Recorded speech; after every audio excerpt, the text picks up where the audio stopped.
Hello everyone. The new course that we have today is Economics O-Levels. The major source that we are using for this course is IGCSE O-Level, the book by Paul Hom. We'll be discussing the first chapter over here, which is the Allocation of Resources. Allocation of Resources, the unit itself, is the second unit actually, and it involves a couple of things, namely economic systems, demand and supply, elasticities of demand and supply, and last not the least, the market failure, how the market fails. In this course, we'll be discussing what is demand, what is supply, what actually is elasticity is. A lot of my students, they have confusions with elasticity, how to calculate elasticity and all of that. So we'll be discussing all of this over here in this course. My name is Aziz Amr, and I'll be taking this course with you. Stay tuned and look for our videos. Thank you. God bless. So as we discussed in the preview, that we'll be talking about quite some topics over here in this course. The first topic that we need to study is about economic systems and how economic systems work. Right? After this we have demand, supply and all that. We'll come into that later. But currently we have economic systems. So let's dip into it, shall we? So economic systems, there are mainly three kinds of economic systems. What are these three kinds of economic systems? Number one, we have market economy, or also known as free market economy, also known as capitalist economy. So all of these are names of a market economic system. A market economic system is without any interference of the government. All the resources are owned and controlled by the private sector directly. There is very minimal interference or no interference by the government itself. The price and the market is set according to the market forces. Now, what do you mean by the market forces? We will come into that later, obviously, but market forces mainly means that the prices and the allocation of resources is basically controlled by the forces of demand and supply. We'll come into the definitions of demand and supply, how do they work and all of that. For now, we just have to know that what market economy is. So in market economy, you can, or how about we come into it, right? So what is market economy? Market economy, this economic system relies on the market forces of demand and supply, minimal to no government intervention. The best example in today's life, in today's normalcy, so I'll just tell you one key point over here. There is no economy in the world which is truly market economy. All the economies in the world have some kind of government interference or intervention. But if we have to give an example for a capital or truly capitalist economy, we can talk about the U.S. U.S. U.S. depends mainly on its private sector for its GDP. Has government intervention as well, but can be called an ideal model for today's world as a market economy, right? So also known as capitalist economy, as we discussed earlier. What are the features of market economy? So market economic features, the features of market economy is, number one, resources are owned and controlled by the private sector. All of the resources that are supposed to be given or are allocated to someone. So for example, if you're working hard, you will get better resources, or you will be able to afford a better car or better house for yourself. So resources are allocated, owned and controlled by the private sector. Number two point, as we said, the prices are allocated on the basis of demand and supply, the market forces. Resources are allocated on the basis of price. So if you are able to pay the price of something, you will be able to afford that. No free lunches. That is the capitalist economy, right? If you work hard for something, you're gonna get paid for it. Very simple.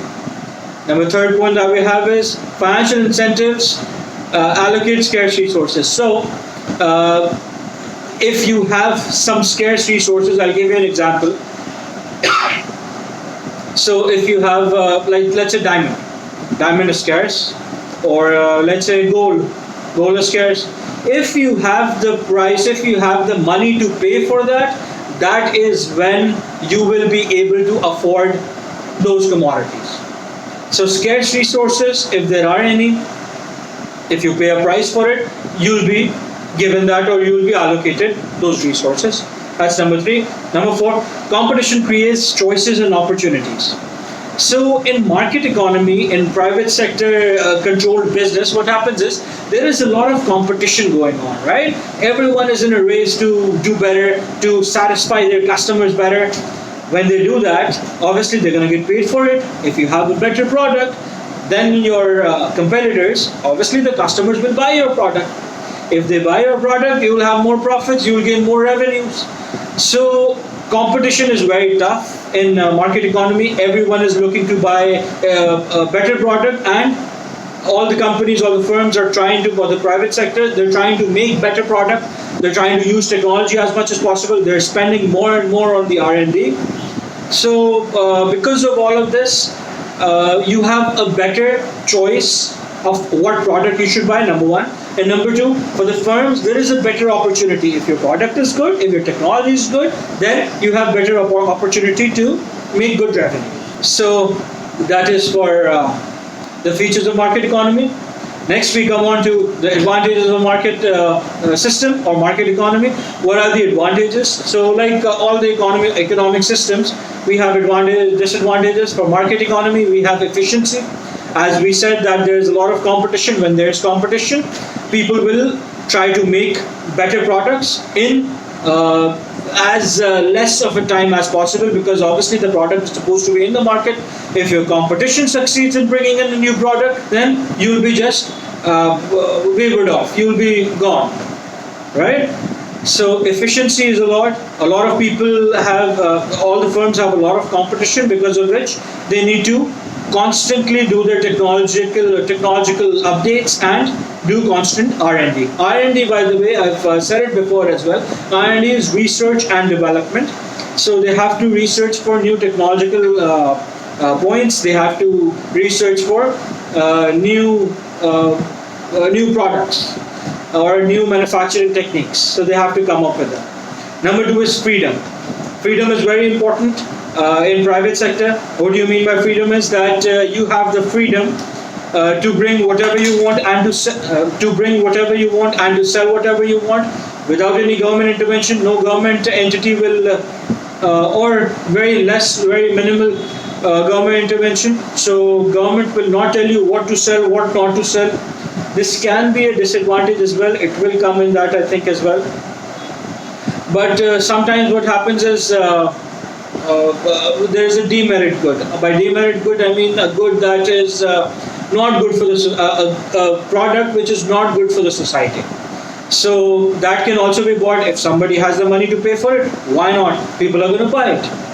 So that can be a disadvantage as well. But overall, generally, you can buy any product that you want if you have the given price, if you pay the given price. So there is freedom. Number 3 is incentive. So incentive is you have the incentive or the motivation to bring in new product. You are motivated to do more of R&D, more of bringing new technology. When you do all of that, you have that motivation. Why? Because you know that if you bring in a new product, what will happen is people will buy your new product on a higher price. You can gain more revenue. You can gain more profits out of it. You can have a bigger market share. We will come on to market share, don't worry. But so that is why you have more incentives to bring in new product with new technologies, right? Let's come on to the disadvantages now. So disadvantages of market economy, as we said, is number 1 is environmental issues. So in the race, in the competition, that everyone has to bring in new product, new R&D, they have to do all of that. There is a problem with environmental issues. So for example, you have a factory, you're trying to bring in new product. What will happen is you will try to use more of your machinery. When you use more of your machinery, there will be more of pollution, probably more of toxic waste coming out of your factory. So there will be environmental issues as well. And not just this, there can be environmental issues that a lot of companies, they use more of plastic. So it is said that 95% of the plastic in the world that was ever manufactured still exists today. It is very, very difficult to get rid of plastic mainly. So if they have plastic waste, if they have a lot of that, that is a disadvantage. Number two, income and wealth inequalities. So let's say somebody cannot perform very well, or somebody does not acquire the skills to perform well, or the academic knowledge, or and all of that. If somebody does not have if he does not have the capacity to do all of that, then what will happen is there will be inequality. People will not be able to afford goods, and whoever has better knowledge of the product, who has better academics, he will be able to buy more goods. That is why we say mainly in the capitalist economy that the rich gets richer and the poor gets poorer, right? So that is also a major part of it. Then number three, that we have social hardships. So as we discussed, people who would not have the capacity to do well in such kind of an economy, they will find social hardships. No, as I said, there are no free lunches. You will not be able to afford goods or services if you cannot work for it. So then what will happen is then there is a major possibility that poor gets poorer, and again this happens, this process continues, and a major chunk of your economy goes into a recession. So that can also be possible. Number four is wasteful competition. So all of these basically are your disadvantage for a market economic system. We have disadvantages, we have advantages. Let's discuss other economic systems as well. So the next economic system that we have is planned economy. Planned economy, or also known as command economy, is opposite, absolutely opposite to your market economy. What happens in planned economy is all the resources that are allocated are owned and controlled by the government. You have very minimal control with the private sector, and most of the control, or all the control, is mainly with the public sector. Public sector, I mean the government. What are the key features of a planned economy, or how does a planned economic system work? Number one is all the decisions in the economy are taken by the government. All the resources are controlled by the government. Resources are allocated to the citizens on behalf of the government. So the government is the one who gives all the resources. Companies are by the government, they're owned by the government. If you're working in such a company or in such a firm, you are basically government employee. Your pay is given by the government. So all of this is done by the government only. Production schedules are devised on a long-term basis. So production schedule are basically not for short-term, on taste, on fashion and all of that, but mainly for long-term. What do you require in the long term for the economy? So the government decides all of that. Wages are minimal. So whatever wage you get, it is very minimal. Why is that so? Because other resources are already provided to you by the government. In such economies, as seen, houses are more or less all very homogeneous. Everyone can see the same kind of houses. Everyone has mostly the same amount of salary that they get out of their companies. They have very minimal interaction or engagement with the international trade. Such economies or planned economies, they do not do much engagement with the international trade or international. They do not do exports and imports much, as they try to produce whatever there is in their country for their country, right? So that is basically your planned economic system. Let's come on to the advantages of planned economic system. So in planned economy, as we discussed, that there is no competition, and nobody is thinking of making better products or better giving better choices. So nobody's thinking about that. So what happens is you can reap better economies of scale. You can reap better economies of scale. You can make products on low costs as the products are being manufactured in masses. So that is number one. Number two is prevent wastage. So when the products are coming out in masses or they're being manufactured in masses, whatever the waste you have, that can also be reused in the production process again. So wastage is minimum. Number three that we have is social equality. So something that we talked about in the disadvantages of private sector economic system or market economic system comes over here as well as an advantage. We have social equality. More or less everyone gets almost the same pay. There is no social inequality. Everyone is basically on the same level. So there is equality over there. Number four, you have social protection. So everyone will get water, your basic needs. Everyone will get housing. Everyone will get proper roads. Everyone will get parks, let's say. So everyone will get the same bread, everyone will get the same milk. So all of these things are basically causing your social protection, that you wouldn't be jealous of another person because all of you are doing the same work in the same, or probably not the same work, but getting the same pay in the same company or the same firm, which is again owned by the government. So that is why you have social protection over there. Number five is employment of resources. So all the resources will be used by the government and will be employed for the economy and for the long-term production. As we said that there are advantages, we also have disadvantages of planned economy. What are those? Number one is there is lack of economic freedom. So you have to make sure that what you make, how you make it, if it is allowed by the government to make such a product, so you have to take care of that. Number two is lack of incentives. You do not have much incentives in planned economy. You do not have much motivation to come up with a new product. Why? Because everything is owned by the government. It does not matter if you come up with a new product, you won't get paid for it. You'll only get paid for whatever salary the government gives you, that's it. Because of this, what happens is you do not have much financial incentives. So you would not be more concerned about bringing in new products or bringing in new technology. You will be more concerned with doing your job for the government and whatever is going on, right? Bureaucracy, risk taking would be decreased. So bureaucracy would not be taking a lot of risk. What is bureaucracy? Bureaucracy is basically government officials in the high position or the admin position, management position in the government. So they will not be taking much risks. Why?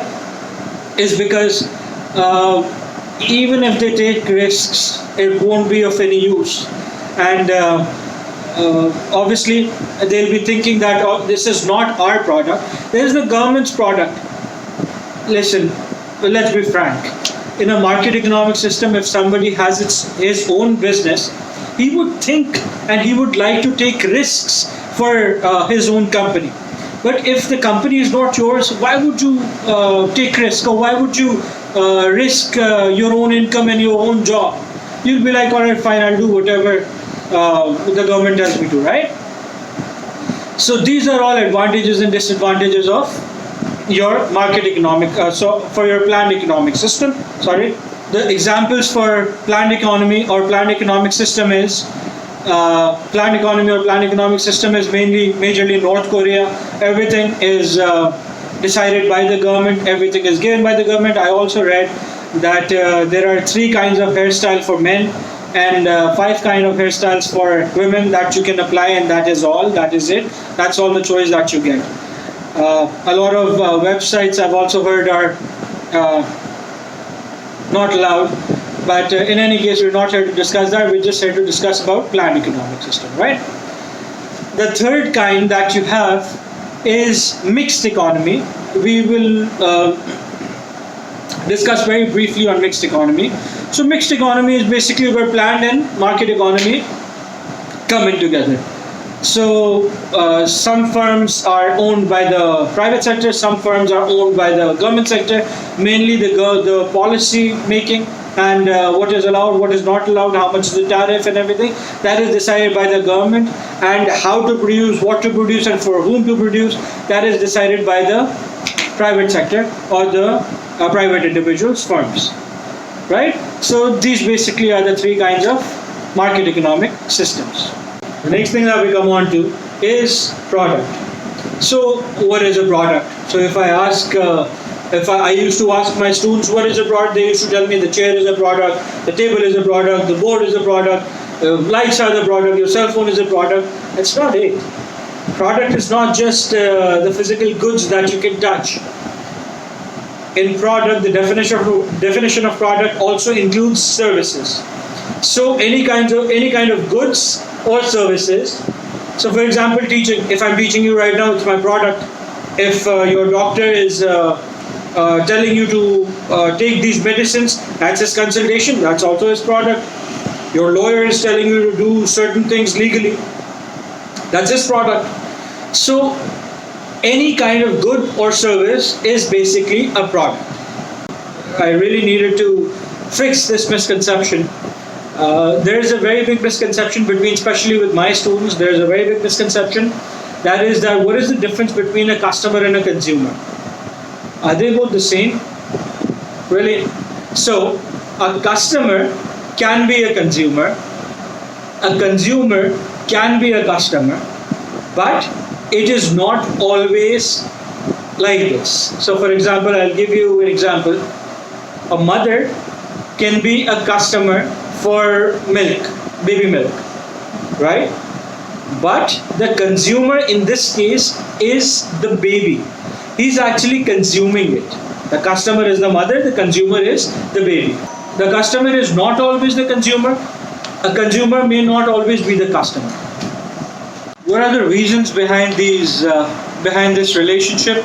So the number one reason behind this relationship is when price falls, real income actually increases. When the price will fall, the real income or the products that you can purchase, your real income without any inflation, without any nominal charges, that will actually increase, because of which this relation stands still.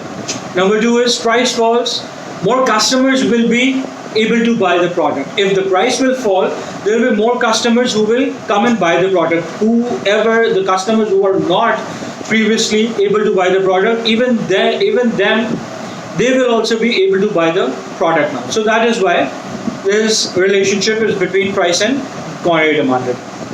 So the next thing that we have that we're going to talk about is demand and supply. How does demand work? How does supply work? What is demand? A lot of my students, they get confused with the concept of demand. So for a minute, I'll stay frozen. Think, what is demand?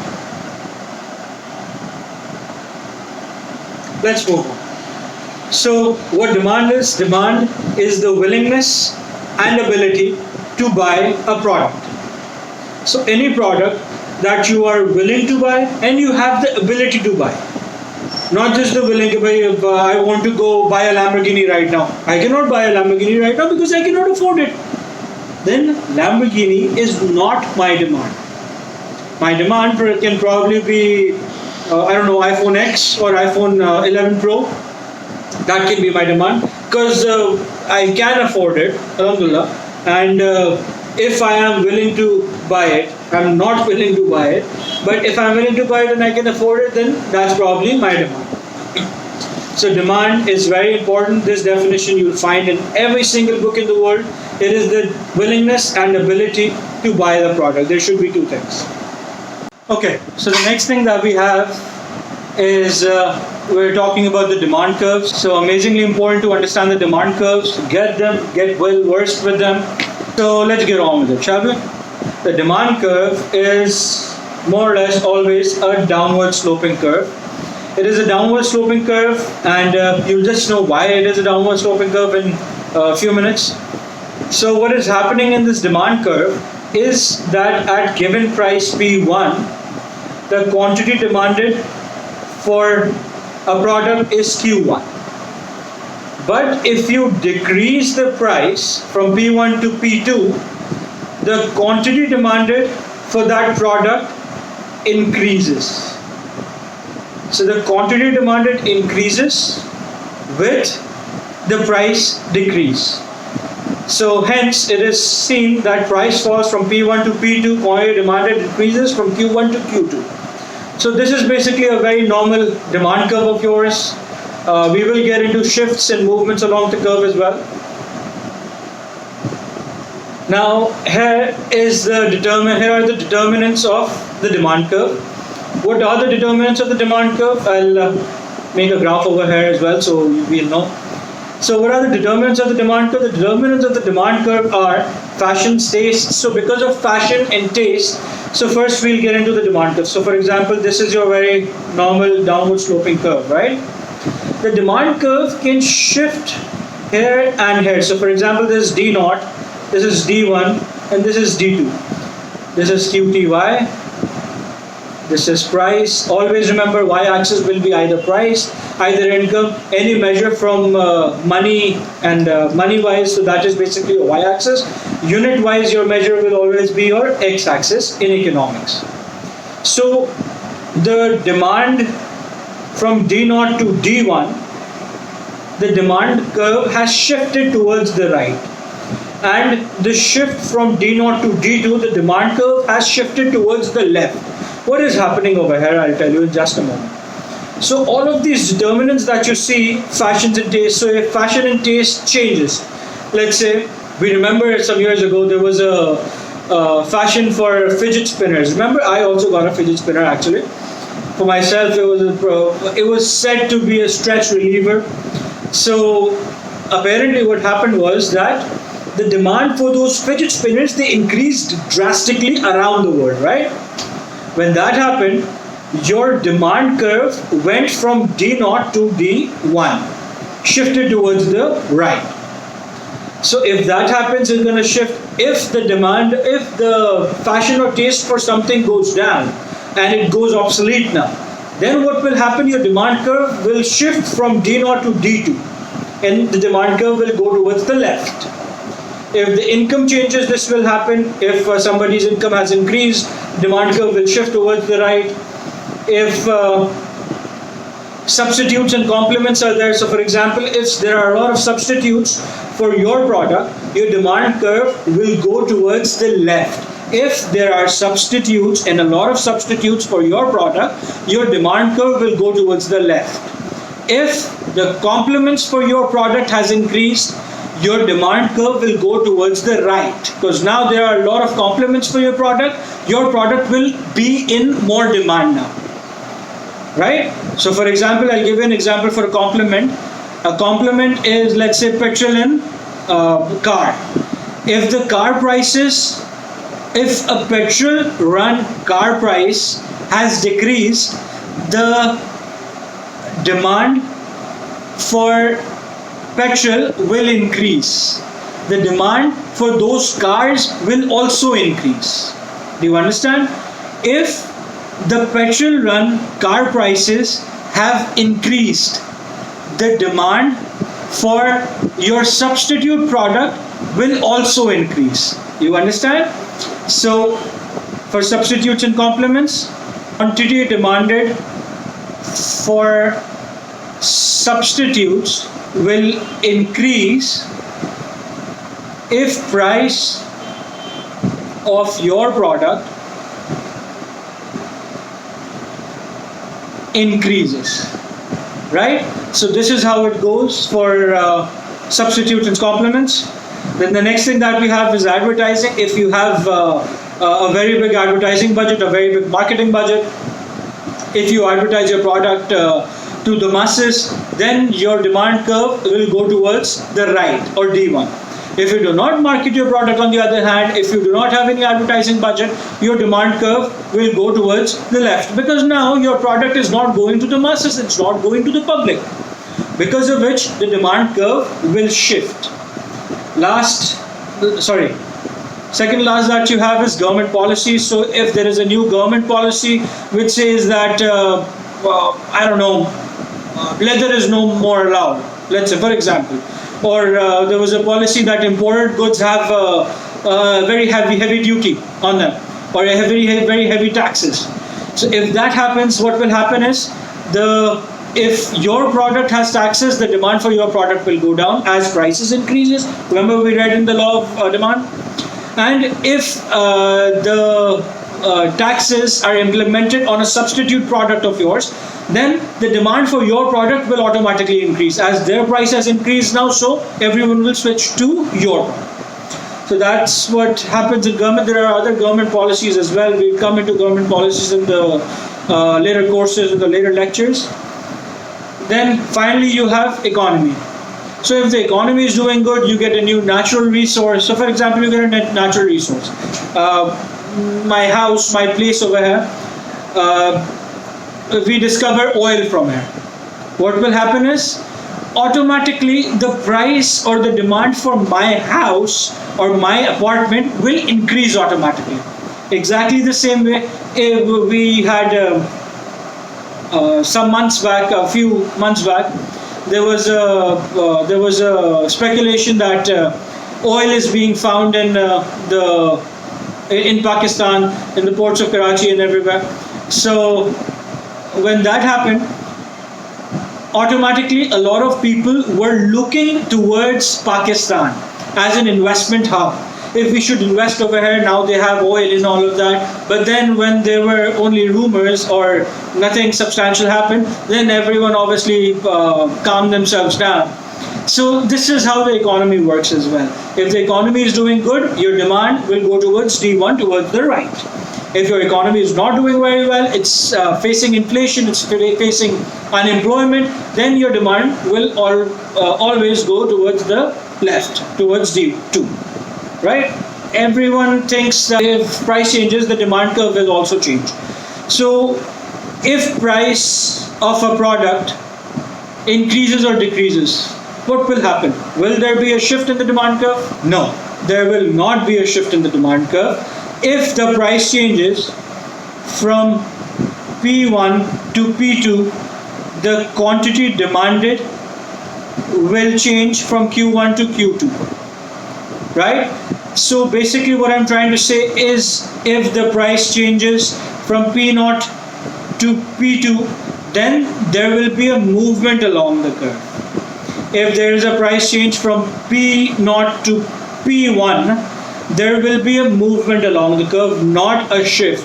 Always remember, when there is a price change, there will never be a shift in the demand curve. Rather, there will be a movement along the demand curve. There will not be a shift in the demand curve. The shift in the demand curve will only and only be caused by the determinants that we discussed earlier: taste, fashion, economy, population. All of these reasons are the reasons because of which there will be a shift in the demand curve. Misconception: price does not have an effect in shifting the supply curve. Because of price, there will be a movement along the supply curve. There will not be a shift in the supply curve. Right? So that is a major misconception most of my students have. This needs to be cleared out. Please make sure you know this. Next that we have is law of demand.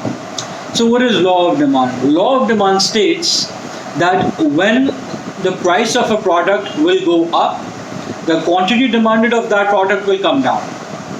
Right? So the price goes up, quantity demanded goes down, price goes down, quantity demanded goes up. So there's an inverse relation between quantity demanded and price as where the demand is concerned. So this basically is the law of demand. So I'll give you some examples. If a price of a product goes up, very simply, if iPhone prices go up, a lot of even the loyal customers for iPhone, they'll be thinking that, don't you think it's a little way too expensive now? And probably we should go towards other substitutes for iPhone, probably OnePlus, probably Xiaomi. So all of these companies are also there who are giving good features in their phones. I'll give you one more example, after which we'll change the slide. So, for example, if the prices for cigarettes go down, the consumption will increase. Why will it increase? Because if the price of a cigarette for a particular brand, it goes down, the consumption for that brand will automatically increase, hence increasing the quantity demanded for that product. So this is basically what your demand rule or demand law of demand is.